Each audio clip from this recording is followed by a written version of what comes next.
কোন দিকে যাচ্ছে বাংলাদেশ? বাংলাদেশ নিয়ে যে আলোচনা এখন সর্বত্র বিরাজমান সেটাই কি সত্যি হতে যাচ্ছে? বাংলাদেশে জরুরি অবস্থা জারি হতে যাচ্ছে। বাংলাদেশ সেনা শাসনের দিকে এগিয়ে যাচ্ছে। এমন একটি গুঞ্জন কিন্তু রাত থেকে সোশ্যাল মিডিয়ায় ঘুরপাক খাচ্ছে।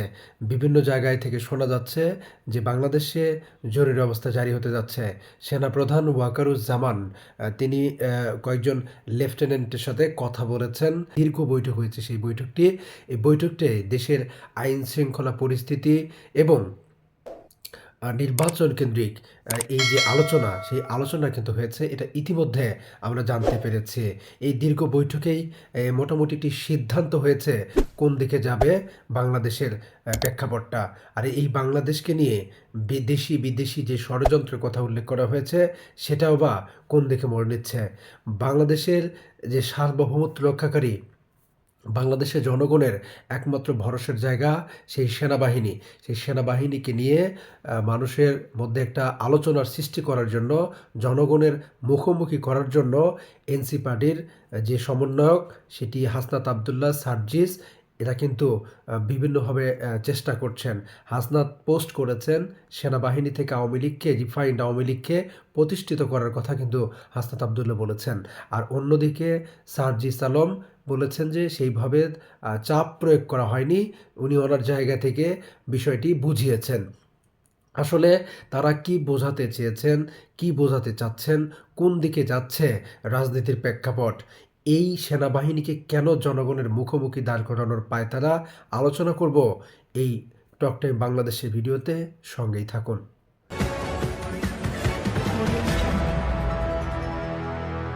গত ৭ মাসে বাংলাদেশের আইন-শৃঙ্খলা পরিস্থিতির যে অবনতি দেশের মানুষ দেখেছে, সেটা একটা বিকট অবস্থা। বাংলাদেশের ইতিহাসে ৫০-৫১ বছরের সেই ৭১ থেকে এই ৫০-৫১ বছরের ইতিহাসে কখনো বাংলাদেশে যা ঘটেনি, সেটা ঘটেছে গত ৭ মাসে। নিঃসন্দেহেই বলা যায়। ধর্ষণ, ডাকাতি, লুণ্ঠন, মব জাস্টিসের মতো ঘটনা কিন্তু প্রচুর পরিমাণে ঘটেছে এবং আমরা সংগঠিত হতে দেখেছি। এখানে ছাত্র জনতার নাম করে যারা এগুলোর সাথে জড়িত ছিল, তাদের কোনো বিচার হয়নি।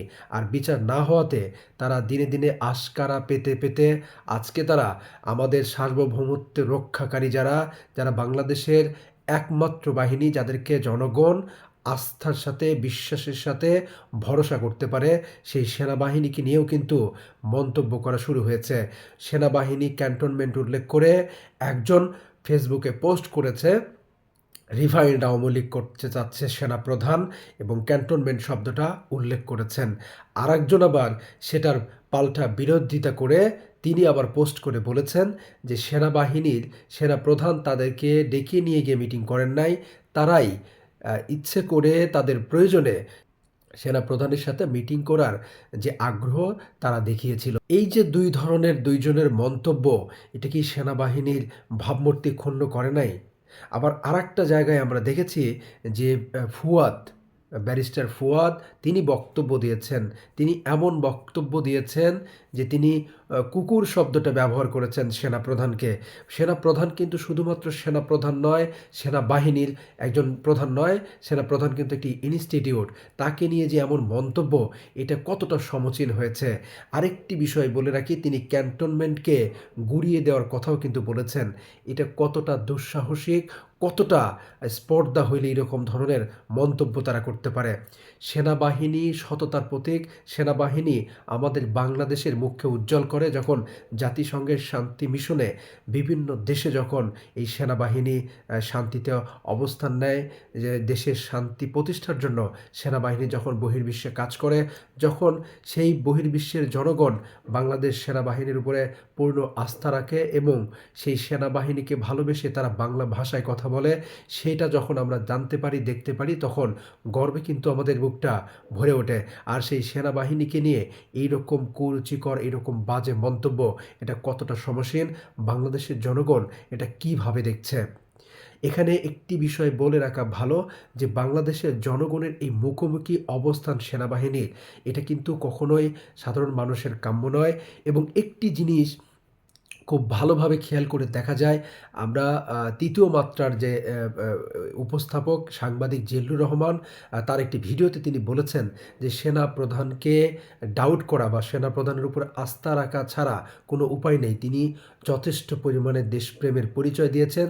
তিনি যথেষ্ট পরিমাণ ধৈর্যেরও পরিচয় দিয়েছেন। তিনি বোঝাতে চেয়েছেন সেনাপ্রধানকে নিয়োগ করেছিলেন শেখ হাসিনা, কিন্তু শেখ হাসিনা ক্ষমতাচ্যুত হওয়ার পরেও তিনি দেশের জনগণের কথা চিন্তা করে তিনি কিন্তু তার জায়গা থেকে দেশপ্রেমের যে মহিমা তিনি কিন্তু দেখিয়েছেন। তিনি যে দেশপ্রেমিক সে বিষয়টা কিন্তু তার বক্তব্যে ফুটে উঠেছে। এখানে যে বিষয়টি নিয়ে আলোচনা করাটা খুবই জরুরি যে বাংলাদেশের যে সেনাবাহিনী, এই সেনাবাহিনীকে নিয়ে একটি গুঞ্জন কিন্তু সামনে চলে এসেছে। আমরা দেখেছি যে সেনাবাহিনীকে নিয়ে আজকে একটি বক্তব্য দিবেন সেনাপ্রধান।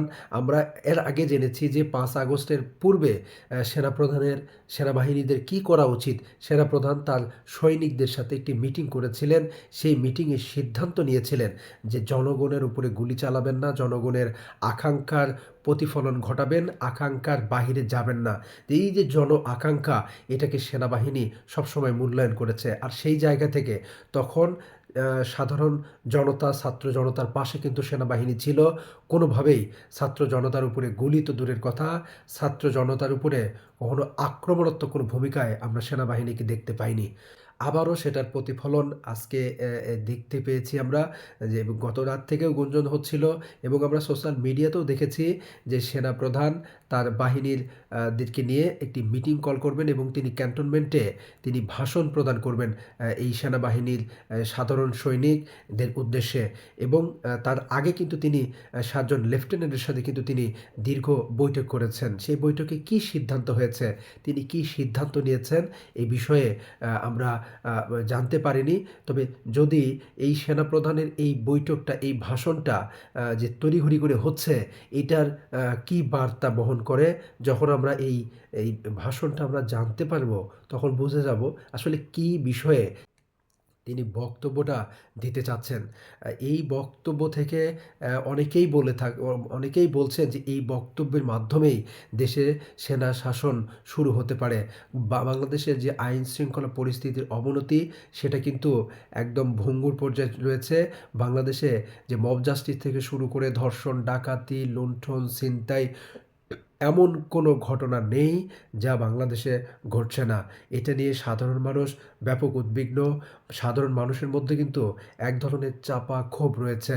সাধারণ মানুষের নিরাপত্তার কথা চিন্তা করে এই আইনশৃঙ্খলা পরিস্থিতির উন্নত করার জন্য অনেক চেষ্টা করে যাচ্ছে আইনশৃঙ্খলা রক্ষা বাহিনী।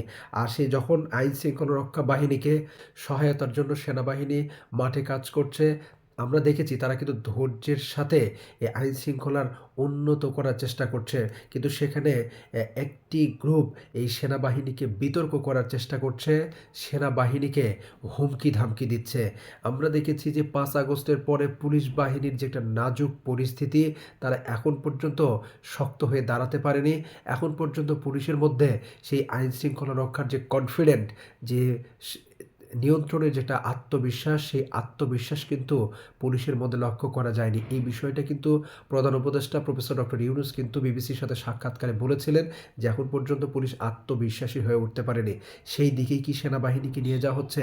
কোন দিকে নিয়ে যাওয়া হচ্ছে সেটা সময়ই বলে দেবে। আপনারা জানাতে পারেন আপনার মূল্যবান মতামত আমাদের কমেন্ট বক্সে। আজ এ পর্যন্তই, সবাই ভালো থাকবেন।